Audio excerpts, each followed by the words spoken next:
नमस्कार नमस्ते, दोस्तों। प्रणाम दोस्तों। हम हैं आपकी चंदा देहाती लोकगीत। बहुत ही प्यारा सोहर है दोस्तों, आप लोग सुनिए और अपना भर भर के आशीर्वाद दीजिए।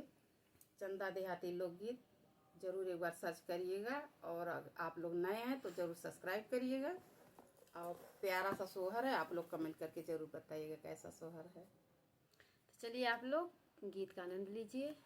आप लोग भी जहाँ हैं वहाँ स्वस्थ रहिए, मस्त रहिए, गर्मी में अपना ख्याल करिए।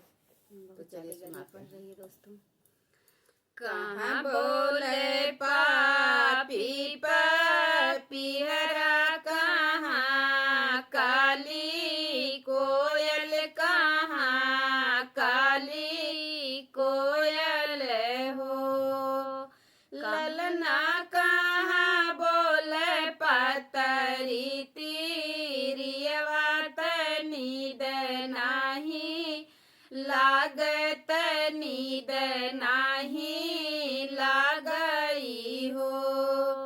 ललना कहाँ बोले पतरी तीरियवा, नींद नाही लागत, नींद नाही लागई हो। बन बोले पापी पपीहरा, आंगन काली कोयल, आंगन काली कोयल हो। ललना से जिया पर पतरी तीरियवा, नींद नाही लागत, नींद नाही लागई हो। ललना से जिया पर पतरी तीरियवा, नींद नाही लागत, नींद नाही लागई हो। कौन बेला पापी पपीहरा, कौन बेला कोयल, कौन बेला कोयल हो। ललना कौन बेला पतरी तीरियवा, नींद नाही लागत, नींद नाही लागई हो। ललना कौन बेला पतरी तीरियवा, नींद नाही लागत, नींद नाही लागई हो। साँझ बेला पापी पपीहरा, सबेरे काली कोयल, सबेरे काली कोयल हो। ललना आधी रात पतरी तीरियवा, नींद नाही लागत, नींद नाही लागई हो।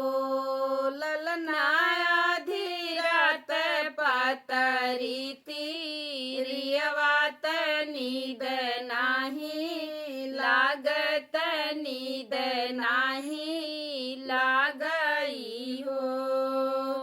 केतुआ के तरस पपीहरा, केतुआ काली ताना लगा जाए लिखी तो कह दे।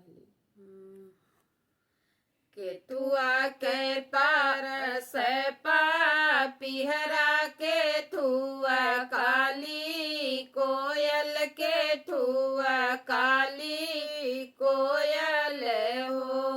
ललना केतुआ के पतरी तीरियवा, नींद नाही लागत, नींद नाही लागई हो।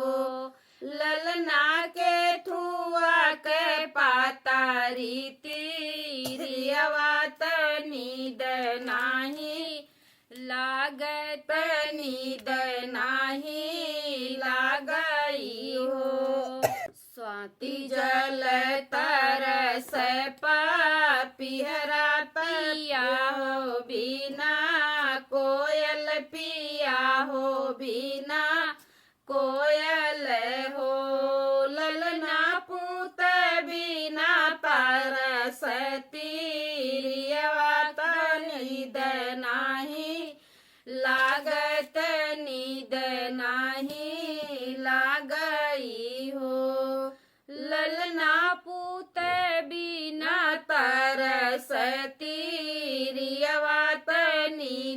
नाही लागत नींद नाही लागई हो।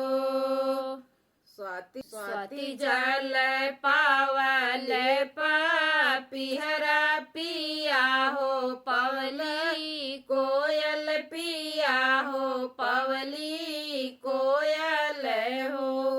ललना पूत बवनी पतरी तीरियवा महल उठ सोहर महल उठ सोहर हो। ललना पूत पवनी पतरी तीरियवा